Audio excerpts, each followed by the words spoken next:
अब इकोनॉमी का कंजप्शन जो बढ़ाने के लिए हमें कुछ स्टेप लेना पड़ेगा। तो इकोनॉमी के कंजप्शन के लिए गवर्नमेंट ने क्या स्टेप लिया है। पहली बहुत ही इम्पोर्टेंट स्टेप है कि reduction in corporate tax. Corporate tax के जो कॉरपोरेट टैक्स है वो गवर्नमेंट ने कम कर दिए।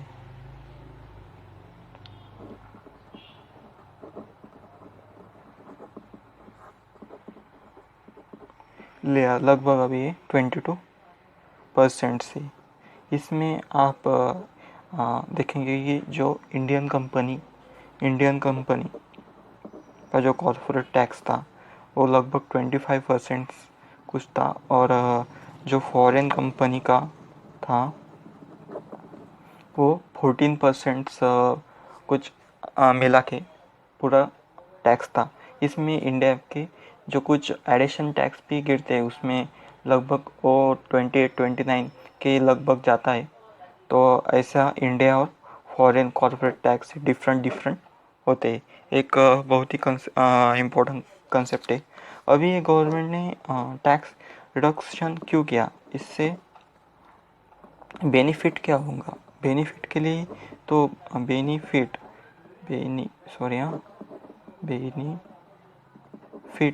क्या होगा, तो ये सबसे तो अभी कॉर्पोरेट टैक्स रिडक्शन किया तो जो गुड्स और सब्सटेंस है, गुड्स वो क्या होंगे, उसकी जो प्राइस है वो कम होंगी, और इससे क्या होगा, कंजप्शन है जो है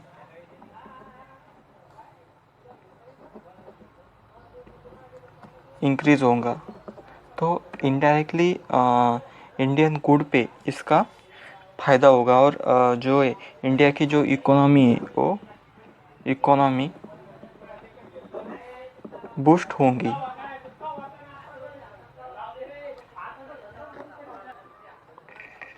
इससे हम देखेंगे कि इसका ड्रॉबैक क्या है। ड्रॉबैक यानी जो ड्रॉबैक क्या होगा और डीमेरिट्स कह सकते हैं। इससे क्या होगा कि जो टैक्स पर जीडीपी है वो टेम्परली टेम्पररी लॉस होगा।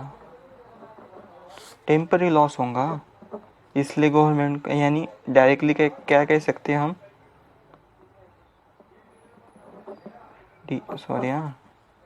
तो डायरेक्टली क्या कह सकते हैं कि इनडायरेक्टली क्या कह सकते हैं,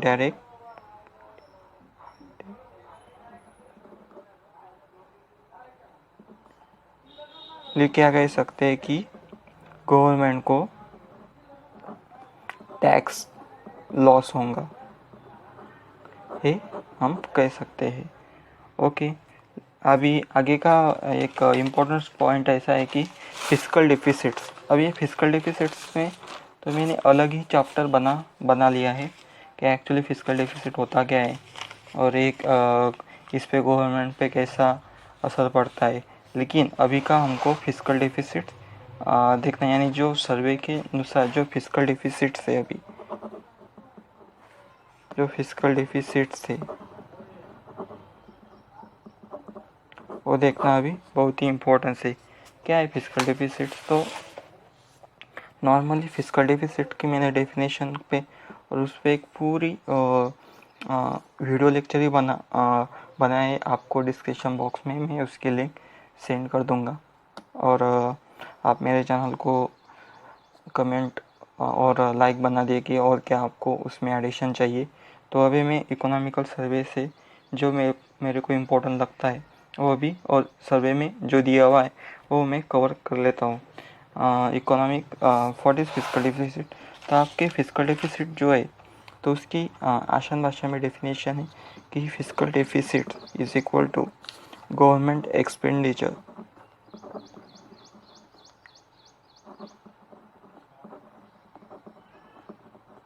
यानी government expenditure minus total government expenditure, minus government government receipt, government के जो रिसिप्ट होते हैं उसे हम फिस्कल डेफिसिट कहेंगे। इसका target 3% in fiscal responsibility management, fiscal budget management act के द्वारा रखा गया था। ये 2003 में पास किया गया था इंडियन गवर्नमेंट में, और 3% से ज़्यादा हो नहीं सकी इससे गवर्नमेंट ने टारगेट किया था। और इसको जो कंट्रोल है वो कंट्रोल करने का काम मॉनेटरी पॉलिसी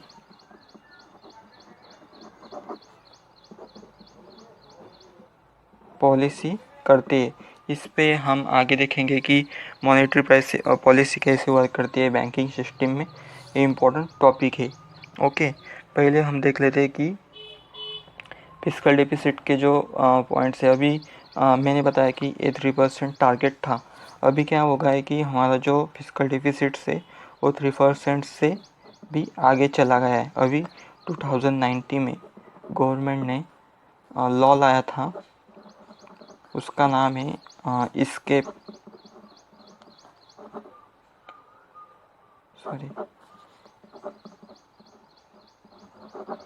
एस्केप क्लॉज। इसके द्वारा गवर्नमेंट 3% से जो अपना फिस्कल डेफिसिट से वो बढ़ा सकता है, और उनको परमिशन दी हुई है जो fiscal responsibility budget management act 2003 के द्वारा। और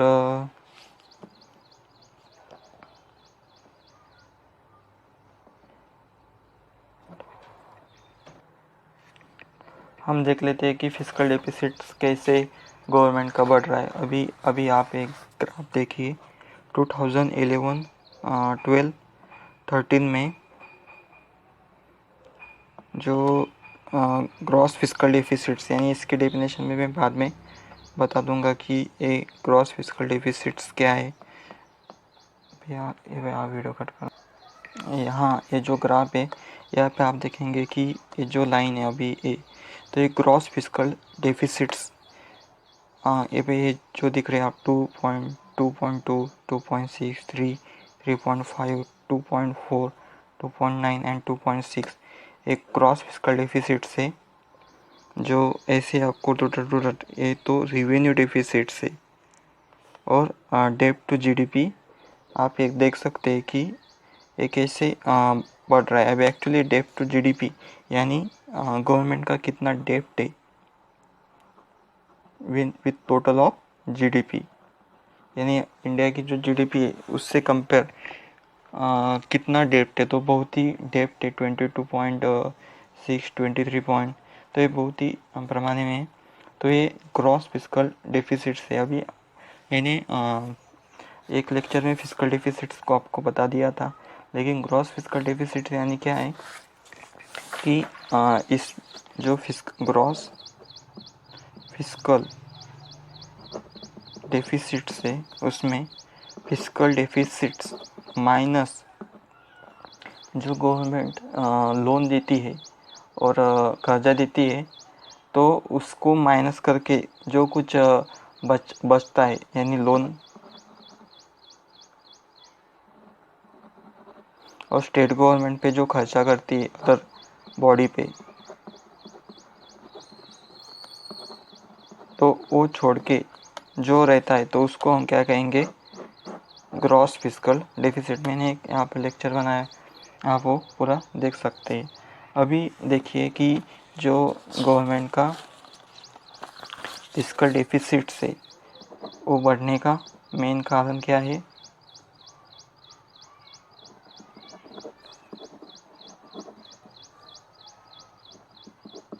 इसका मेन कारण है डेप्ट यानी कर्जा। डेप्ट के आप 2 टाइप देखेंगे, एक एक्सटर्नल डेप्ट होता है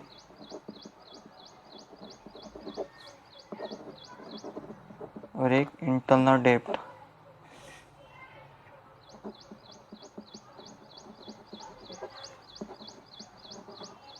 ये दो डेप्ट होते हैं। अभी ये जो डेप्ट है एक्सटर्नल डेप्ट में कौन कौन से आएंगे, मोस्टली कि जो इंडिया फॉरेन कंट्री से बाय करता है यानी लोन देता है, लोन देता है। तो ये एक्सटर्नल गवर्नमेंट का 2019 के बजट के अनुसार कितना एक्सटर्नल डेप्ट है, तो 557.4 बिलियन इतना डेप्ट है। तो आप ये जीडीपी से कंपेयर करेंगे तो 90.8% ऑफ जीडीपी इतना है, इतना एक्सटर्नल डेप्ट इंडिया पे है कि 90.8। हाँ, इसमें कौन कौन से आते हैं कि कौन कौन से फैक्टर से हम लेते हैं। हाँ, यहाँ पे एक्सटर्नल कमर्शियल बोलिंग यानी हम डायरेक्ट वर्ल्ड बैंक हो गए, तो यहाँ से कौन कौन से आते हैं, वर्ल्ड बैंक, आशियान बैंक,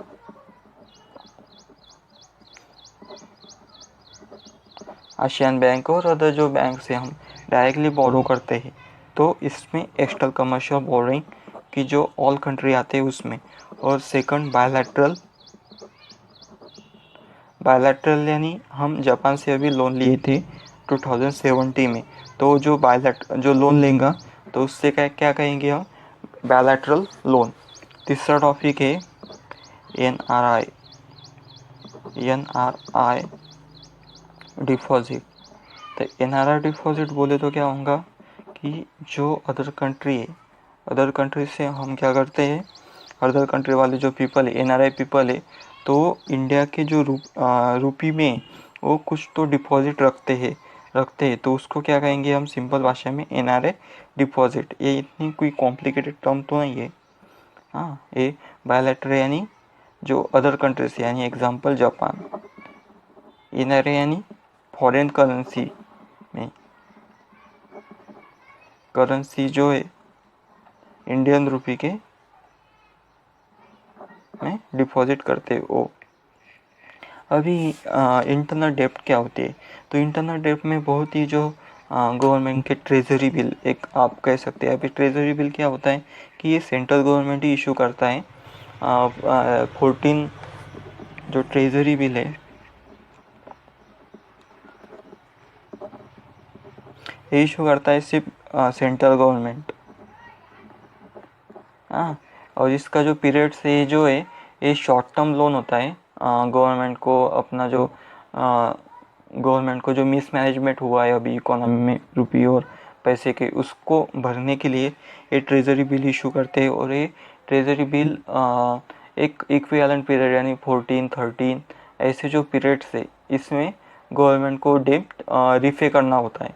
इसके शॉर्ट पीरियड में वो सेंट्रल गवर्नमेंट ही सिर्फ इसको ट्रेजरी बिल को इशू कर सकता है।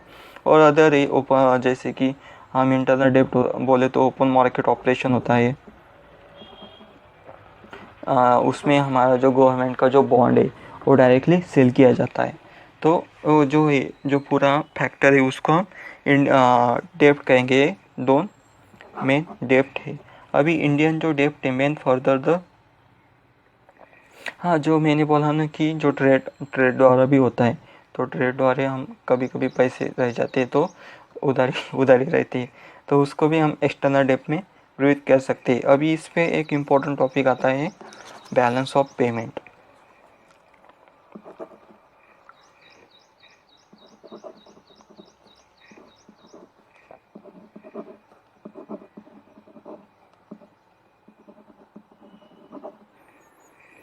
अभी ये क्या होता है, इम्पोर्टेंट टर्म से सर्वे के अनुसार इसमें क्या होता है कि balance of trade plus balance of, sorry यहाँ पे ट्रेड लिखना पड़ेगा, बैलेंस ऑफ इनविजिबल,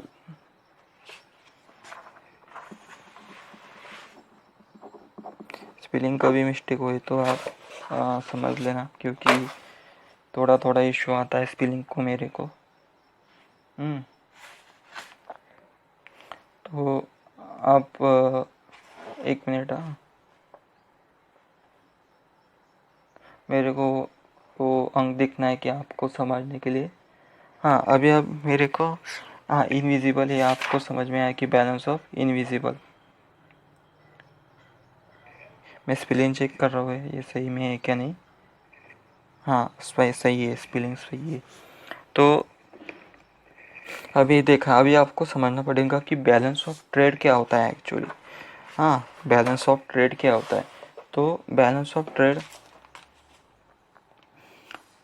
जो है, तो जो हमारा क्या करते हैं कि गवर्नमेंट कुछ अदर कंट्री से हमारा जो ट्रेड यानी ट्रेड होता है उसमें पहले हम बैलेंस ऑफ ट्रेड देखेंगे।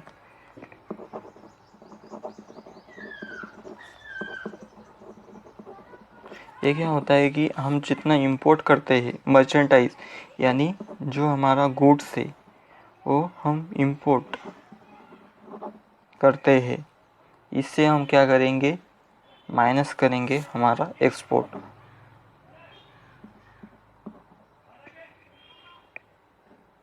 सॉरी, उल्टा हो गया, एक्सपोर्ट से इंपोर्ट माइनस करेंगे, तो जो बचा है उसको हम क्या कहेंगे, बैलेंस ऑफ ट्रेड। ये इंडिया का हमेशा ही निगेटिव में रहा हुआ है। मैं पहले आपको इंडिया एक्सपोर्ट कितना करता है अदर कंट्री को अपना मर्चेंटाइज वो दिखाना चाहता हूँ। एक्सपोर्ट का ये यहाँ पे ग्राफ है एक्सपोर्ट का।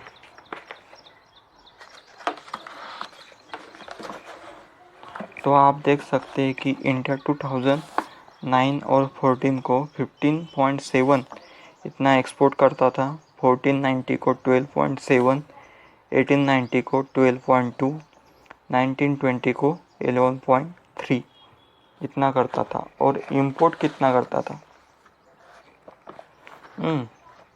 तो इंपोर्ट करता था 20.3 1419 में 9 to 40, हाँ ये एवरेज है। 1490 में एवरेज कितना है 18.7 आणि एंड 1890 में 18.9 और 1920 में एक फर्स्ट क्वार्टर का 17.6 इतना था। और आप जो अभी जो प्लस माइनस होके जो इंडिया का जो ट्रेड इन डेफिसिट से यानी डेफिसिट कितना हो गया है, तो वो 2009 के 40 के एवरेज में 8.6 -8.6 का है, 1490 का -6.0 का है, 1890 का -6.8 का है और 1920 का -6.3 का है यानी फर्स्ट क्वार्टर का। तो आप देख सकते हैं कि इंडिया का इम्पोर्टेंट एक आप देख सकते हैं कि जो इंडिया का एक्सपोर्ट भी कुछ पैमाने में कम हुआ है एज परसेंटेज में ना, परसेंटेज ऑफ ये जो आप पूर्ण डाटा देखा तो जीडीपी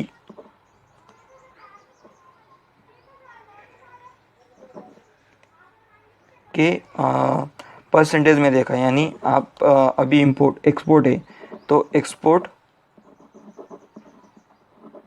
पर जीडीपी के परसेंटेज में, इंपोर्ट पर जीडीपी के परसेंटेज में, ये आपको क्या होगा परसेंटेज के वैल्यू में देखा तो ये डिक्लाइन होगा। अभी कभी आपने रुपए के बारे में रुपए और डॉलर के हिसाब से देखा तो इंडिया का ट्रेड ये बढ़ चुका है, लेकिन परसेंटेज के द्वारा देखा तो ये क्या हो रहा है, घट रहा है, नीचे जा रहा है। परसेंटेज के द्वारा एक्सपोर्ट भी कम हो रहा जाता है, इंपोर्ट भी इंडिया का कम होता है। लेकिन अभी कभी निगेटिव साइन इसमें आया तो उसको क्या कहे जाते हैं, ट्रेड डेफिसिट। इंडिया का मैंने देखा है कि हर साल जो है वो इंडिया का ट्रेड डेफिसिट कम होते जा रहा है एज परसेंटेज ऑफ इकोनॉमी। क्योंकि इसका अब मैं रीज़न बताने जा रहा हूँ कि आप सोचते होंगे कि इंडिया का ऐसा कैसे हो सकता है कि एक्सपोर्ट भी नहीं बढ़ा, इंपोर्ट भी नहीं बढ़ा, इंपोर्ट भी कम होगा और डेफिसिट भी कम हो रहा है। तो इसका मेन रीज़न है कि इंडिया की जो कंजप्शन है, इंडिया का जो कंजप्शन है, हम देखेंगे कि 2012 में एक्चुअली क्या हुआ था और उससे इंडिया का जो कंजप्शन है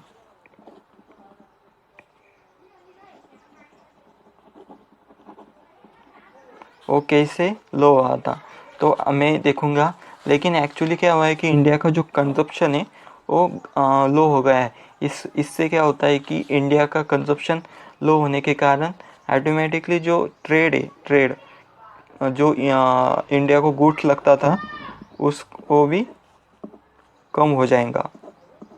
ये मेन रीज़न है। आप ऐसा नहीं कह सकते कि इंडिया का एक्सपोर्ट बहुत ही पैमाने पे बढ़ चुका है अभी और इंपोर्ट घट चुका है, यानी वो डेफिसिट्स कम होने का रीज़न है कि इंडिया को जो इंपोर्ट है एक्चुअली वो लेवल पे वो डिक्रीज आया है एक डिकेड में। तो आपको कभी प्रीलिम में और कोई एग्ज़ाम में बताया तो आप बता सकते हैं कि एज परसेंट जीडीपी पर सॉरी इंपोर्ट पर जीडीपी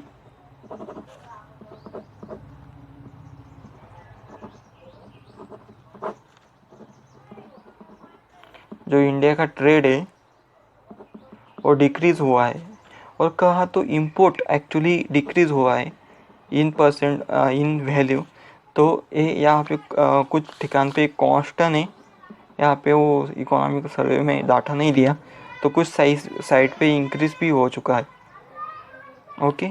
और हम ये सभी टॉपिक में कर सकते कि जीडीपी इंपोर्ट में, एक्सपोर्ट में और डेफिसिट्स में। ओके, ठीक है। अभी एक इम्पोर्टेंट प्रीलिम बहुत ही एग्ज़ाम में इम्पोर्टेंट टॉपिक है। क्या है कि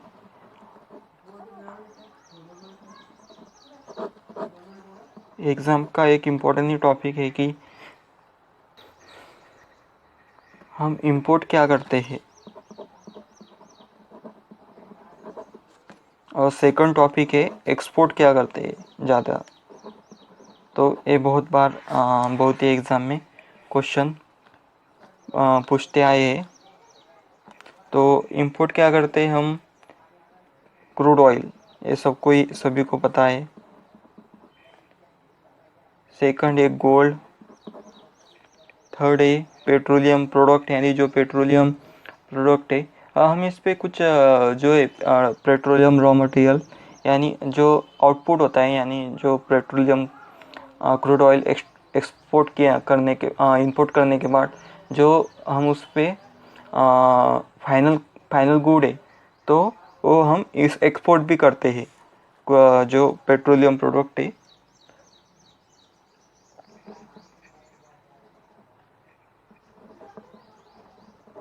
पेट्रोलियम प्रोडक्ट, कोल आप समझ सकते हैं कि कोल हम एक्सपोर्ट करते हैं, लेकिन हम कोल इंपोर्ट भी करते हैं क्योंकि इंडिया को एनर्जी की बहुत नीड है। इसमें ही इंडिया का बहुत जो खर्चा है वो भी बहुत होता है। और प्रीशियस स्टोन भी हम इंपोर्ट करते हैं।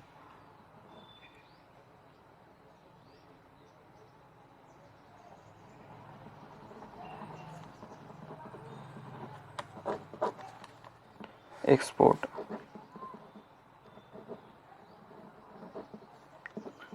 एक्सपोर्ट क्या क्या करते हैं,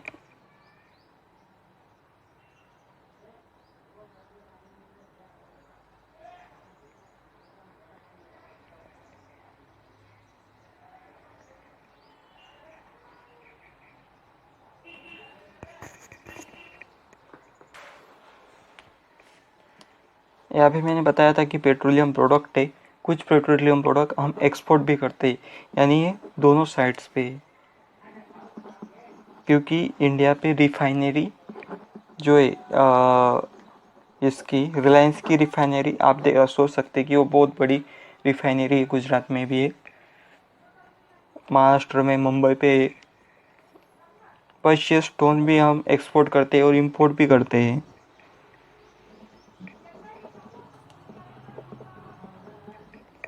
और क्या है कि गोल्ड ज्वेलरी है, वो भी हम गोल्ड यानी गोल्ड एक्चुअली इंपोर्ट करते हैं, रॉ गोल्ड, और उसकी ज्वेलरी बना के हम एक्सपोर्ट करते हैं। जो फाइनल प्रोडक्ट है उसको हम एक्सपोर्ट करते हैं। आयरन और स्टील भी हम एक्सपोर्ट करते हैं। तो ये हो गया एक्सपोर्ट और इंपोर्ट। अभी मैंने बताया कि आपको ये हो गया पूरा डाटा क्या है तो कि ट्रेड के बारे में। अभी आपको पता होगा कि इंडिया का जो है बैलेंस ऑफ पेमेंट, तो बैलेंस ऑफ पेमेंट आपको कभी पता होगा कि बैलेंस ऑफ पेमेंट है तो वो इंडिया का हर साल पॉजिटिव रहता है। यानी जो इंडिया का कर पॉजिटिव रहता है, इसका मीनिंग क्या होता है कि जो balance of trade plus balance of invisible म्हणजे इनविजिबल, यानी इसमें क्या आता है कि जो हम इनविजिबल इसको क्यों बोला है कि हम उसको टच नहीं करते। इसमें क्या आता है मोस्टली सर्विस सेक्टर। तो इसमें क्या आता है मोस्टली सर्विस सेक्टर। हम क्या करते हैं कि जो हमारी जो सर्विस है वो क्या करते हैं बेचते हैं। इससे इंडिया को बहुत ही पैमाने में क्या होता है कि बेनिफिट मिलता है सर्विस सेक्टर में। हम देखेंगे कि इंडिया को सर्विस सेक्टर में कैसे फ़ायदा होता है आगे देखेंगे। लेकिन इंडिया का जो बैलेंस ऑफ पेमेंट है वो नियमित जो है वो पॉजिटिव रहता है और बैलेंस ऑफ ट्रेड है वो नेगेटिव रहता है और बैलेंस ऑफ इनविजिबल जो है वो उसको बैलेंस करता है। इंडिया का जो सर्विस सेक्टर में वो मोस्ट ऑफ कंट्रीब्यूशन है सॉफ्टवेयर में। इंडिया का जो सॉफ्टवेयर सर्विस है वो कंट्रीब्यूशन बहुत पैमाने में करता है। ओके, हो गया balance of payment, balance of trade and balance of invisible.